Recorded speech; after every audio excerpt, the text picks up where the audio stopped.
High, আসসালামু আলাইকুম everyone. আশা করি সবাই ভালো আছেন। আল্লাহর রহমতে আমিও ভালো আছি। আজকে আমি আপনাদের সাথে শেয়ার করব খুবই দারুণ একটি মজার খাবারের রেসিপি। এই যে দেখতে পাচ্ছেন প্রেসার কুকারে আমি এখানে দিয়েছি গরুর নেহারি। নেহারিটা আমি আগে থেকেই সবগুলো মশলা দিয়েই শিষ দিয়ে নিলাম প্রেসার কুকারে। কারণ প্রেসার কুকারে শিষ দিয়ে নিলে দেখবেন খুব দ্রুত সিদ্ধ হয় এবং নরম হয়। মাংসের ভিতরে যে হাড়ের যে ক্যালসিয়াম থাকে সেটাও বের হয়ে আসে। কারণ মাংসটা শিষ দিয়ে নিলেই ১২টা শিষ দিয়েছি কিন্তু আমি এখানে। আপনারাও এভাবে দিয়ে দেখবেন, খুবই তাড়াতাড়ি রান্না হবে। যখন আপনি ইনস্ট্যান্ট খাইতে চান তাড়াতাড়ি, দেখবেন আপনি কিছুক্ষণ মধ্যেই আপনার এই খাবার রেডি করতে পারবেন। তাই আমি এই প্রেসার কুকারে শিষ দিয়ে নিলাম কিন্তু। চাইলে আমি পাত্রেও দিতে পারতাম চুলায়, কারণ অনেক সময় লাগতো আর মাংসের যে হাড়ের ওটা কিন্তু কামড়ে কামড়ে ছিঁড়তে হতো।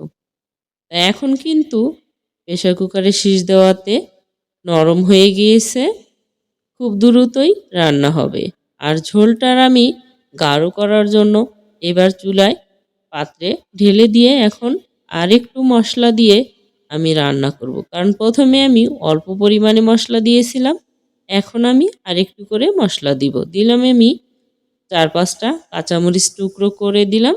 কারণ প্রথমে আমি শুকনো মরিচের গুঁড়ো ব্যবহার করেছিলাম, সেই শুকনো মরিচের গুঁড়োতে ঝালের পরিমাণ একটু কম ছিল, কিন্তু এই কাঁচামরিচে সেটা ব্যালেন্স হয়ে আসবে। এখন আমি একে একে সব ধরনের মশলা দিয়ে দিলাম তেজপাতা, আবার দিয়ে দিলাম এখন ৪-৫টা এলাচ। এলাচটা একটু থেতো করে বিচিটা ফাটিয়ে দিয়েছি, যাতে এর স্যান্টটা পুরো মাংসতে তাড়াতাড়ি ছড়ায়। তারপরে দিয়ে দিলাম লবঙ্গ ৪-৫টা, এবার ৩ টুকরো দারুচিনি দিয়েছি। কারণ আমি আগের সিদ্ধ করার সময় আরও মশলা দিয়েছিলাম, এখন আরেকটু দিয়ে আমি রান্না করে নিচ্ছি। কারণ এখন যে মশলাগুলো দিলাম এটার কিন্তু ফ্লেভার পুরো মাংসতেই ছড়াবে। আগেরটাতে অত একটা হতো না, কারণ প্রেসার কুকারে ওর স্যান্টটা বেশি থাকতো না। এখন যে পাত্রে দিয়ে দিয়েছি বিচিটা ভেঙে, এটার স্যান্টটাই কিন্তু পুরো মাংসতে পৌঁছাবে। আর আমি বেশ খানিক পেঁয়াজের বেরেস্তা করে নিয়েছি কিন্তু দেখলেন। এখন ওই পেঁয়াজের বেরেস্তাগুলো আমি এখন দিয়ে দিচ্ছি। এই যে দেখুন, এখানে কিন্তু ১ কাপের মতো পেঁয়াজের বেরেস্তা আছে। পেঁয়াজের বেরেস্তা দিলে এর ঝোলটা ঘন হয় আর খেতে খুবই সুস্বাদু হয়।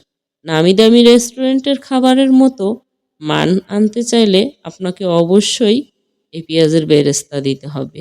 কারণ পেঁয়াজের বেরেস্তা দিলেই এর যে স্বাদটা সেটা দ্বিগুণ হয়ে যায়। আর এবার আমি ঢাকনা দিয়ে ঢেকে আরেকটা প্যানে দিয়ে দিলাম জিরা। জিরাটা আমি ভেজে গুঁড়ো করে নিব। এই যে আমার জিরা ভাজা শেষ। এখন আমি আবারও চলে আসলাম, আর একটু ভালো করে নেড়ে দিয়ে নিচ্ছি। কারণ বড় বড় হাড়গুলো নিচে উপরে করে না দিলে ওর যে গায়ের যে মাংসটা সেটা খুলে খুলে পড়বে না। এই যে আমি এবার সেই যে ভাজা জিরার গুঁড়াটাও দিয়ে দিলাম। আর কালারটা ধীরে ধীরে দেখুন ডিপ হতে শুরু করেছে। আমার কিন্তু রান্না শেষের দিকে। এই যে দেখুন আমার রান্না শেষ। এবার আমি চুলা অফ করে দিয়েছি। আপনারা কে কোথা থেকে আমার এই ভিডিওটি দেখছেন অবশ্যই কমেন্ট করবেন। আর ভিডিওটি ভালো লাগলে লাইক, শেয়ার, কমেন্ট করবেন। আর ইউটিউব থেকে দেখলে সাবস্ক্রাইব করবেন, পেজ থেকে দেখলে ফলো দিয়ে আমার সাথে থাকবেন, যাতে পরবর্তীতে এমন মজার মজার খাবারের রেসিপি আপনাদের সামনে প্রথমে নোটিফিকেশন আসে। এবার আমি ডাইনিং টেবিলে চলে আসলাম। ফ্রেশ ফ্রেশ রুটি দিয়ে দারুণ স্বাদের গরুর নেহারি বা নলি। ধন্যবাদ সবাইকে আমার এই ভিডিওটি দেখার জন্য। Thanks for watching. আল্লাহ হাফেজ।